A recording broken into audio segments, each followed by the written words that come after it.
Tonight on 15 Minutes.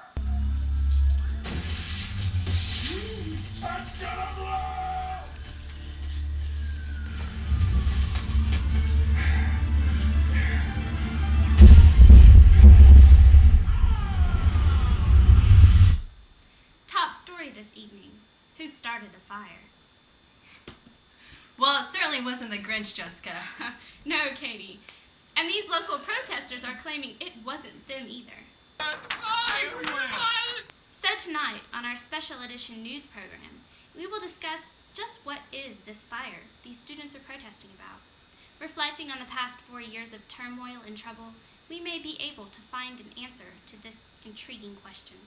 First, we go to our political correspondent concerning the politics behind the fire. Thank you, Jessica. Katie Rocknidge here, reporting live from the courthouse in Washington, D.C. to discuss matters of Harry S. Truman. Harry became U.S. President when Teddy Roosevelt died in 1945. During his term, he was responsible for dropping the atomic bombs on Japan and ending World War II. Truman started the Marshall Plan to rebuild Europe shortly after the war. He started his second term in 1949, defeating Thomas Dewey. Also during his second term, the Korean War was fought.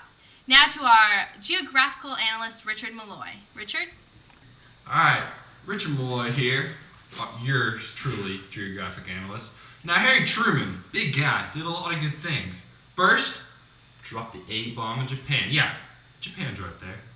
Alright, second thing, he helped do the Marshall Plan, which helped rebuild Europe after World War II. Very helpful, very good. After that, he was involved in Korea. Korea was fought and ended during his term. Thank you. Oh, hello. Hi, I'm reporting live from the Library of Congress where I'm just doing a little research on Richard Nixon. Nixon was a member of the House of Representatives from California when he became involved in the trial of Alger Hiss, who was accused of being a communist and a spy. Nixon presented evidence that helped prove Hiss guilty in 1950. This advanced Nixon's political career, and he soon ran for the Senate and won. Nixon later became vice president under President Dwight Eisenhower.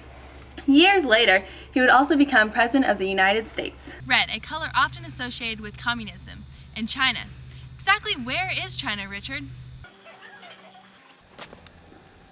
Thanks, Richard. No prob, Cade.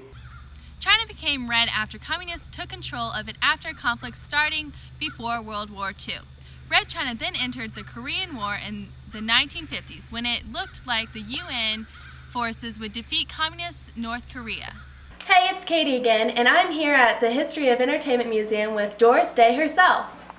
Hi, Doris. Hello. Tell us a little bit about yourself. I was born in 1924 and started singing and touring with the Leigh Brown Band when I was only 16 years old.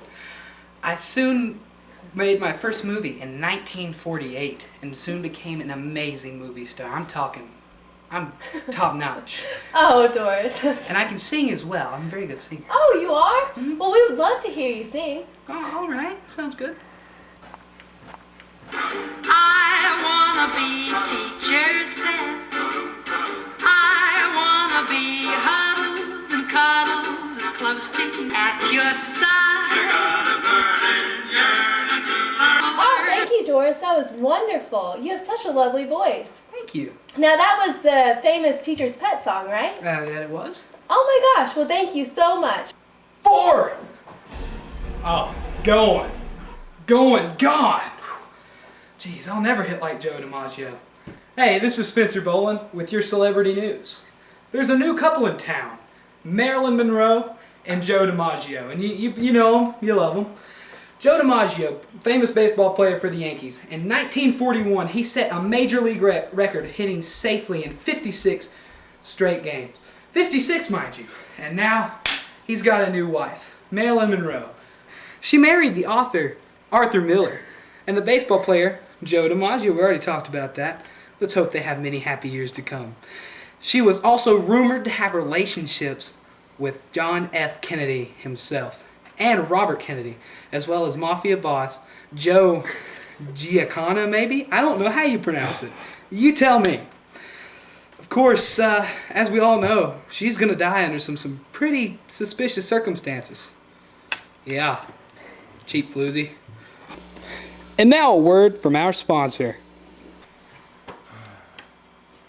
God, I am so sick of my car. It is so lame. It infuriates me. Richard, calm down. This is the 50s, man. You gotta get the right car. What kind of car? Well, everybody knows what kind of car. A Studebaker. A Studebaker? Yeah, man. You know, you've seen them, the ones with the torpedo fronts. I've seen those. They're so cool. I know. Some people like to joke that it looks like they're going backwards. Get one. Studebaker! Studebaker! Studebaker.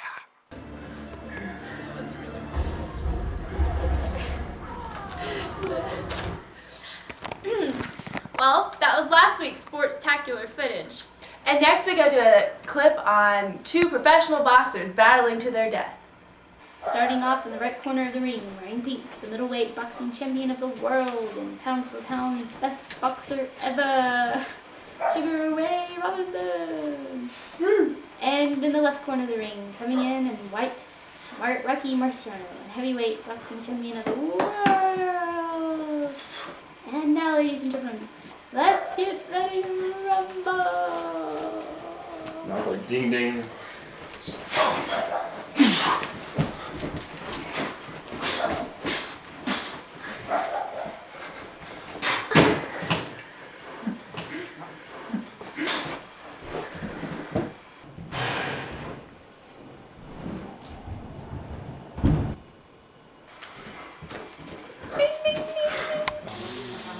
Parmesan.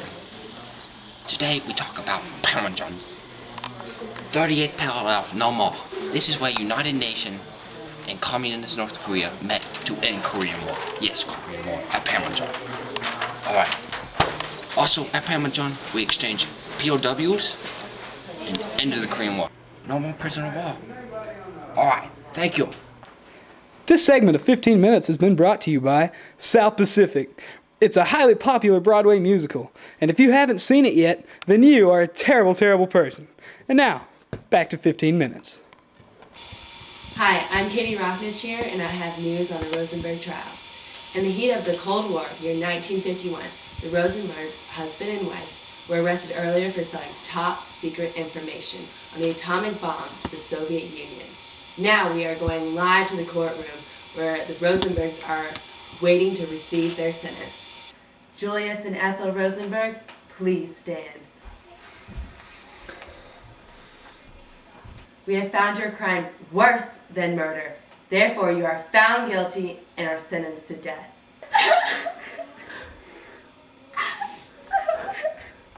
Court is adjourned.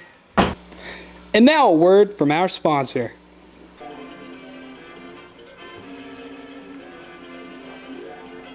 What are you two doing? Watching TV. Can you get out of the way? What is a TV? Well, television became popular in the late 1940s and early 1950s. Most large cities had only one station. Sets in those days had 10-inch screens and were in black and white.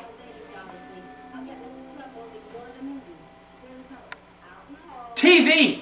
Get one! So, Spencer, do you know anything about Johnny Ray? Oh yeah, he's a good singer. You heard his new hit song? No? Neither is he! I get that because he's deaf. And he can't hear! Yeah. My bad, Mr. Well- Marcus. You know what? Johnny was partially deaf, and he sang the song Cry in the 40s. It was a #1 hit. And he actually cried when performing it. It's pretty emotional stuff. The baby. That's too far. He was a top star in 1949 and 1950 with his other hit songs, The Little White Cloud That Cried and Walking in the Rain. That is vastly interesting. Oh yeah. Alright, thank you, Spencer. In other celebrity news, let's talk about that up-and-coming Marlon Brando. Known for his Academy Award and his rock-hard abs, Marlon Brando is not only gorgeous, talented, and mumbles a lot, but he was in some wonderful movies like Streetcar Named Desire, and eventually would become famous for The Godfather.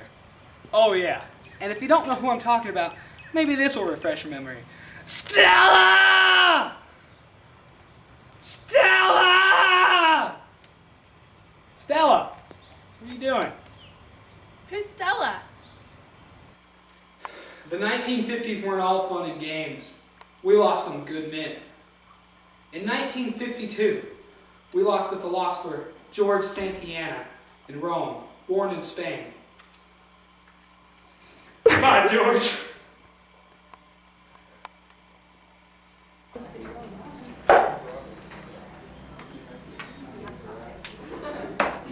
Oh, hello there. This is Richard reporting on some breaking news that just came in. Today, our dear King George VI died on February 6th in our year 1952, leaving his only daughter, Elizabeth II, to take the throne. Now let's go take a look at our map to really show how this will affect everybody. Now, alright, England, new queen, Elizabeth II is taking her throne into England, in the United Kingdom, which is right here. Now, it's going to affect everybody global. I mean, it reaches into Europe and especially the United States. The United States is very happy about this. King George wasn't doing a very good job, and the U.S. was glad to see him croak. So, that is my report for today, and thank you for listening. Thank you. And if you're looking for entertainment, I advise you rush out right now and watch the 1951 Broadway musical, The King and I, which later turned into a movie starring Yul Brynner and Deborah Kerr. Wonderful story about a teacher from America who goes over to Siam and teaches a bunch of students things. If you need some literature you want to check out, I would suggest The Catcher in the Rye.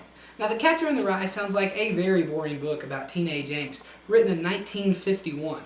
And it actually was quite controversial, even by today's standards, for like profanity and sexuality and all kinds of filthy things.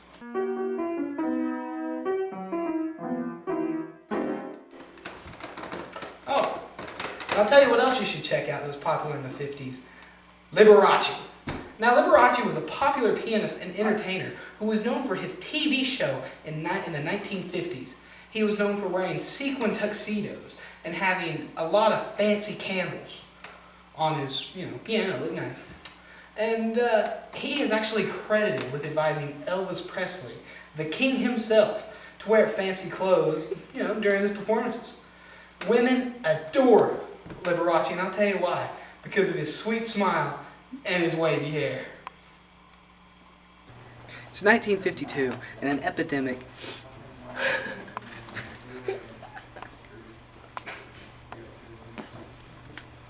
It's 1952, and an epidemic is sweeping the world. Polio, deadly disease taking millions of lives. But then comes along Jonas Salk, who invents a vaccine distributed through shots. And it's a worldwide thing. The world is saved. He saved the world. He's like a superhero, Now tonight we'll be talking about the H-bomb, other known as the hydrogen bomb. But tonight we will be not talking about the lethal destruction this hydrogen bomb brings, but of the two chief contributors. One being Stanislaw Ulam. He was from Poland and was a mathematician. Poland is right there, my friends. Yes, and now the second was Edward Taylor. Yes, he was Hungarian and he was a physicist. Now Hungary is right in here. Yes, folks. Now, these two came to America together and worked together and developed our first H-bomb in 1951. Now this intensified the arms race that we were having with the Soviet Union, since they hate when we do stuff first. I mean, they're such babies. So shortly after, the Soviet Union successfully detonated their first similar bomb to the H-bomb 2 years later. And that, my friends, will wrap up the hydrogen bomb. I want to thank you all for joining me this evening. That is it for our cultural report, and you better tune in next week. But if you need some more up-to-date celebrity news or anything, hot topic type stuff going on, you need to check out Walter Winchell's show. It's a lot better than mine, and he wears a lot of nice hats. Now here to Jessica, our fire tracker. Well, thanks, Spencer. Earlier today, I did my own researching on What exactly is the fire that people are talking about? Let's see what some local students had to say. We're here today at a public library, trying to find out exactly what is this fire. Hopefully, there are some students over here that can answer our question. Excuse me, what do you think the fire is? I'm not really sure, but Johnny Cash once said, down, down, down, in a burning ring of fire. I'm not really sure how that pertains to your question, but it's a good thought. Okay, thank you. Let's go to this student. Ma'am, who do you think started the fire? I don't know. I have this really big biology test next period, and hi, I'm Katie Rocknich, and I'm standing in for Jessica while she gets her hair done. What's my hair can look that good? And I am going to ask this guy right here, who started the fire? Well, my cousin Edward used to play with matches all the time. It might have been him. Do you have any more to say?